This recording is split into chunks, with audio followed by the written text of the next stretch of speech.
Welcome to the Bar Exam Toolbox podcast. Today we are walking through a California constitutional law bar exam question. Your Bar Exam Toolbox hosts are Alison Monahan and Lee Burgess. That's me. We're here to demystify the bar exam experience so you can study effectively, stay sane, and hopefully pass and move on with your life. We're the co-creators of the Law School Toolbox, the Bar Exam Toolbox, and the career-related website Career Dicta. Alison also runs the Girls Guide to Law School. If you enjoy the show, please leave a review on your favorite listening app and check out our sister podcast, the Law School Toolbox podcast. If you have any questions, don't hesitate to reach out to us. You can reach us via the contact form on barexamtoolbox.com, and we'd love to hear from you. And with that, let's get started.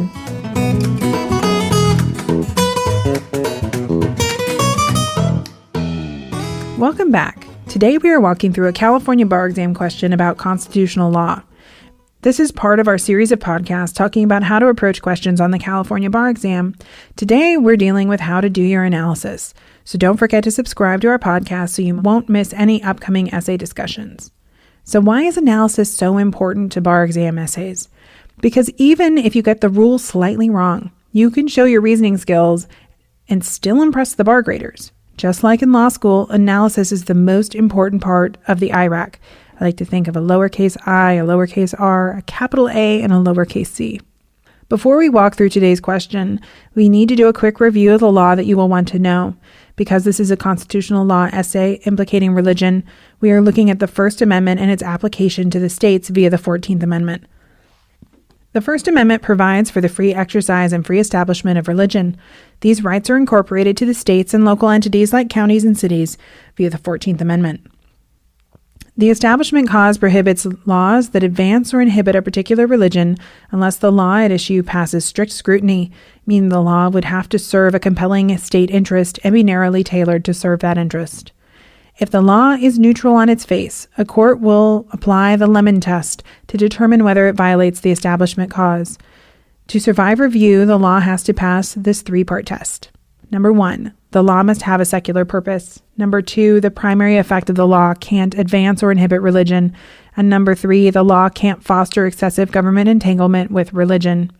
The Free Exercise Clause prohibits laws that regulate or prohibit religious activities unless they survive strict scrutiny. If the law is neutral in respect to religion and is of general applicability, then it will survive an FEC challenge.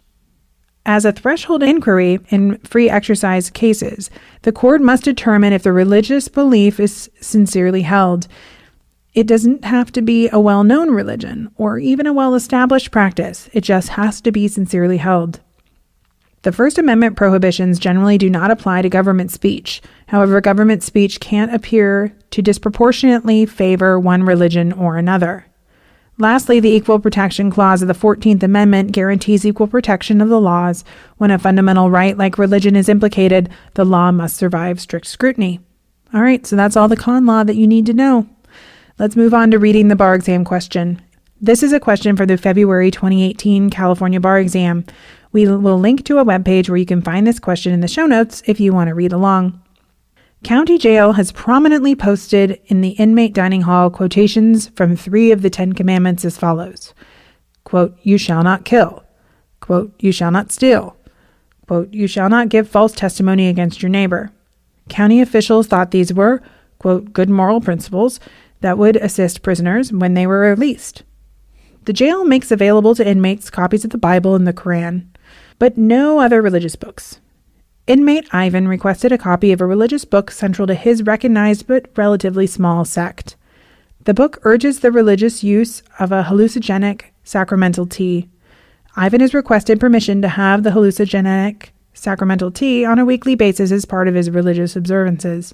Ivan's request for the book was denied on the basis that it encourages illegal drug use. His request for permission to have the hallucinogenic sacramental tea was denied for the same reason. So, number 1, what challenges under the United States Constitution, if any, could Ivan reasonably raise to the dining hall quotations, and what is the likely outcome? Discuss. Number 2, what challenges under the United States Constitution, if any, could Ivan reasonably raise to the denial of his requests for the book and the tea, and what is the likely outcome? Discuss. The first thing you should do is mark up your exam paper to assess what is legally significant about each of the facts in the fact pattern, and in this question we actually don't even have that many facts.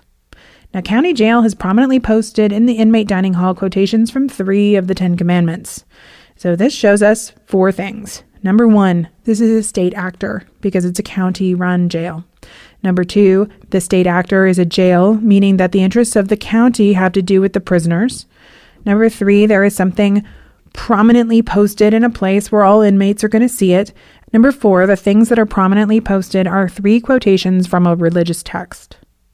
Then we know that the actual quotes are, "You shall not kill, you shall not steal, and you shall not give false testimony against your neighbor." The content of these posted quotes is important because they show you the type of moral interest the county is actually trying to promote. Next, county officials thought these were good moral principles that would assist prisoners when they were released. The sentence shows you the county's rationale and secular purpose for posting the quotes. Next, the jail makes available to inmates copies of the Bible and the Quran, but no other religious books. Here, you learn that the county has affirmatively made available religious texts. You also learn that the county has only provided religious texts for 2 religions. Inmate Ivan requested a copy of a religious book central to his recognized but relatively small sect. In this sentence, you learn a few things. First, you learn who your plaintiff is, and also that your plaintiff is a prisoner in the jail. Second, you learn that Ivan requested a religious text central to his beliefs that the county did not already provide. Third, you learn that Ivan's religion is recognized, which is important for a free exercise analysis. Next, you have this book that urges the religious use of a hallucinogenic sacramental tea. Now, you've already read the call of the question, so you know that the tea is specifically called out in the prompt. You learn 2 important things about the tea. First, that it has a specific religious use. Second, that it is a hallucinogen. This shows that Ivan's request for tea is related to his religion, but that the tea is more or less a drug. You can probably assume that this jail doesn't typically allow its inmates to use drugs. Ivan has requested permission to have the hallucinogenic sacramental tea on a weekly basis as part of his religious observances. Now, we know that Ivan has requested to have the tea, which we probably already assumed, and more importantly, that Ivan is requesting this tea every week. This has implications for Ivan's argument about how important the tea is to his religion, and to the county's argument that this request means Ivan would be using a quasi-drug every week. Next, Ivan's request for the book was denied on the basis that it encourages illegal drug use. Here we learn what the law at issue is. We learn that the county has denied the request for the book. We also learn that the county's rationale is that the book encourages illegal drug use. Next, his request for permission to have the hallucinogenic sacramental tea was denied for the same reason. So now we know that the county's second law is denying Ivan the tea, and its rationale is also related to illegal drug use. Now let's talk about how to actually answer this question now that we've gone through all the facts. You would start any outline or answer by breaking your paper into sections based on the questions called out in the prompt. Number 1, what challenges under the U.S. Constitution, if any, could Ivan reasonably raise to the dining hall quotations, and what is the likely outcome? Number 2, what challenges under the United States Constitution, if any, would Ivan reasonably raise to the denial of his requests for the book and the tea, and what is the likely outcome? So for the second questions, we would want to break it up into parts 2A and 2B, because the question asks for analysis of both the book and then the tea. An easy way to make sure your analysis is thorough is to use every fact in the prompt. As you just heard, we outlined how every single sentence in this prompt has some relevance to one section or another of our analysis.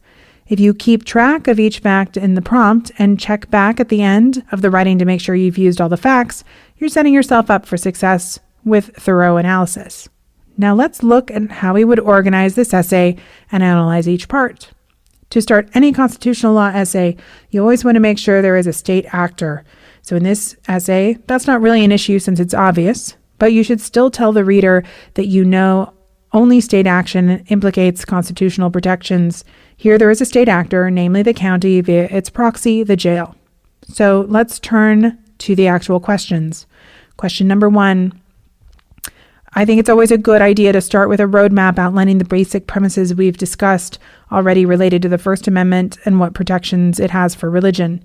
So you want to tell the reader that the First Amendment provides for the free exercise and free establishment of religion, and these rights are incorporated to the states and local entities like counties and cities via the 14th Amendment. Here, Ivan can reasonably challenge the country's action under the Establishment Clause. So the issue is, can Ivan Lee successfully raise an Establishment Clause claim to the dining hall quotations? So the rule is the Establishment Clause prohibits laws that advance or inhibit a particular religion unless the law at issue passes strict scrutiny, meaning the law would have to serve a compelling state interest and be narrowly tailored to serve that interest.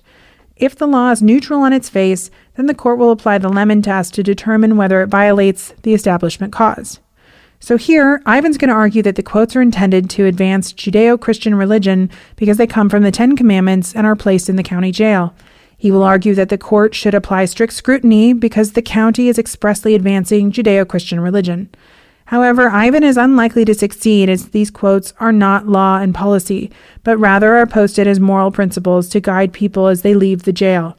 The quotes only correspond to laws insofar as they resemble penal laws forbidding murder, theft, and perjury, which are unrelated to religion. So Ivan will fail to show that the county is explicitly advancing religion by posting the quotes. Thus, strict scrutiny does not apply. The law and policy at issue is neutral on its face, and a court would have to apply the Lemon test to determine whether the Establishment Clause is violated. So here, what's our Lemon test? To survive review, the law at issue has to pass this three-part test. 1, the law must have a secular purpose. 2, the primary effect of the law can't advance or inhibit religion. And 3, the law can't foster excessive government entanglement with religion. So let's go one by one. The law must have a secular purpose. The stated purpose is to assist the people in the jail with re-entry, not to promote adherence to a particular religion. The quotes happen to be from the Ten Commandments, but jail did not post all of the commandments, nor did it headline or title these quotes as commandments. The jail would likely be able to show that it had a secular purpose. The primary effect of the law must not advance or inhibit religion. While the quotes are derived from a religious text, there does not appear to be any accompanying text or effort to further advance religion, or even point specifically to a religion that is being advanced. Additionally, since all of the activities covered in the quotations are also prohibited by secular law, it is difficult to argue that their primary effect advances or prohibits religion. Then number 3, the law must not foster excessive government entanglement with religion. These quotes are being posted in a dining hall. There is no accompanying service or practice imposed with them. Although the jail is a government institution, jails often make religious texts and services available to people who wish to use them. The quotes make no religious demands on those reading them and therefore cannot be considered to be excessively entangled. There is no financial entanglement and no ongoing role for the government entity in this case. So the conclusion is that Ivan will likely fail in his Establishment Clause claim related to the posting of the quotes. Now, question number 2. Again, start with a roadmap, particularly for a question like this where we're going to be talking about two different things, the book and the tea, and where there are multiple legal principles under which Ivan could bring his claim. So, let's talk about our roadmap or our attack plan for this question. The issue is, what constitutional challenges could Ivan raise to the jail's denial of his request for the tea and religious texts? Ivan could reasonably challenge the denial of both the tea and the book by arguing a violation of the Free Exercise Clause, the Equal Protection Clause, and the Establishment Clause. So Ivan will likely be successful in challenging the jail's denial of his request for the book, but not for his request of the tea. So this roadmap will be great to include if you're doing okay on time. If you are not doing okay on time, please leave that off and just jump right into the Free Exercise Clause. The issue is whether Ivan will succeed in challenging the jail's denial of his request for the book and the tea under the Free Exercise Clause. The Free Exercise Clause prohibits a state actor from discriminating against or favoring a particular religious practice when the religious belief is sincerely held. If the belief is sincerely held, then the law must survive strict scrutiny in order to be upheld. As discussed above, to survive strict scrutiny, a law must serve a compelling state interest and be narrowly tailored to serve that interest. Here, Ivan's religious belief would likely to be found to be sincerely held. Ivan's religious sect is small, but it is a recognized religious sect. Further, Ivan's religious sect has a recognized book with religious teachings in it. So thus Ivan's beliefs are likely sincerely held and not a ruse of some kind. Because Ivan's beliefs are sincerely held, the jail policies would have to survive strict scrutiny analysis since the policy discriminates against religions other than Christianity and Islam. The book and the tea would be treated as separate religious practices for the purpose of the strict scrutiny analysis. So let's first talk about the book. Here, the county would argue that the book ban serves a compelling interest of limiting access to information about illicit drug usage from prison inmates. The county would argue that this policy is narrowly tailored because it only denied the request for a religious text because of its promotion of drugs. However, the county would likely fail in its arguments. Ivan would be able to successfully argue that there is no compelling interest in banning the book from the prison. Ivan would argue that the book does not provide an inmate access to drugs or even teach an inmate how to take the drugs, make the drugs, or even smuggle the drugs into the prison. Ivan would be able to refute the county's claim that banning the book serves a compelling interest. So the county would fail to satisfy the strict scrutiny standing for banning the book. Now let's talk about the tea. The county would argue its ban on the hallucinogenic tea served the compelling interest of keeping illicit drugs outside of its jail. The county could successfully argue that it has a significant interest in keeping drugs out of the hands of those convicted of crimes. Permitting hallucinogenic drugs inside the prison could lead to unrest, tension, and make the job of successfully operating a jail much more difficult. Ivan would argue that he only wants to use the tea once a week for sacramental purposes. He would argue that the policy is merely a pretext to prevent Ivan from practicing his religion. However, the county would likely succeed because of the strong interest the county has in keeping drugs of any kind outside the hands of those convicted of crimes. So our conclusion would be the county would succeed in satisfying strict scrutiny in Ivan's free exercise case and free exercise challenge to the ban on the tea. So our conclusion here would be that Ivan would be successful in arguing a violation of his right to free exercise for the jail's policy of denying him access to the religious book, but not in regards to the tea. So let's take a second and talk about prison law. This is a tricky exam question because states often have common law developed principles specifically about the operation of jails and prisons. Federal law sometimes treats constitutional application differently when dealing with constitutional rights of prisoners. For example, in the religious context, there is a federal law called the Religious Land Use and Institutionalized Prisons Act. This creates a 4-part burden-shifting scheme when addressing free exercise claims in the prison context. Since you aren't expected to learn any prison law for the bar exam, there is no need to worry about something like this. But if this is an area of interest for you in your future practice, I wanted to call that out for you. Also, since this wasn't included in the type of law that would be covered on the exam, even if you knew about this, you would not want to spend all of your exam time talking about this Religious Land Use and Institutionalized Persons Act. That's something that you could mention and move on, but that's not the answer they were looking for when they created this question on the bar exam. All right, so interesting information tip over. Now back to the question. Now let's talk about the Equal Protection Clause. The issue is whether Ivan can successfully challenge the jail's policy banning the book and the tea under the Equal Protection Clause. The rule is the 14th Amendment guarantees all people equal protection of the laws. When a fundamental right such as the practice of religion is implicated by state law or policy, the law must survive strict scrutiny unless it is facially neutral. If it is facially neutral, then absent discriminatory intent, the law will likely be upheld. Here, Ivan will first argue that the policy is facially discriminatory. Ivan will argue that the jail permits some religious texts, namely the Bible and the Quran, while not allowing others. However, the jail will likely argue that the policy is facially neutral and that its ban is not a ban on particular religious texts, but rather on any materials that promote illicit drug use. While this is a close call, Ivan would likely fail in showing that the policy is facially discriminatory. The jail's policy seems to be more about preventing inmates from accessing information about illicit drug use rather than about permitting inmates to practice particular religions. Because of this, Ivan would try to argue that this is discriminatory intent in the jail's policy. However, we have no facts to suggest that the jail was operating for a discriminatory purpose against Ivan or against Ivan's religious sect. In fact, the jail offered a non-discriminatory purpose in its intent to prevent illegal drug use. If instead the jail said that Ivan's sect was dangerous, so it sought to prevent access to solely that sect's religious text, then the policy would need to survive strict scrutiny.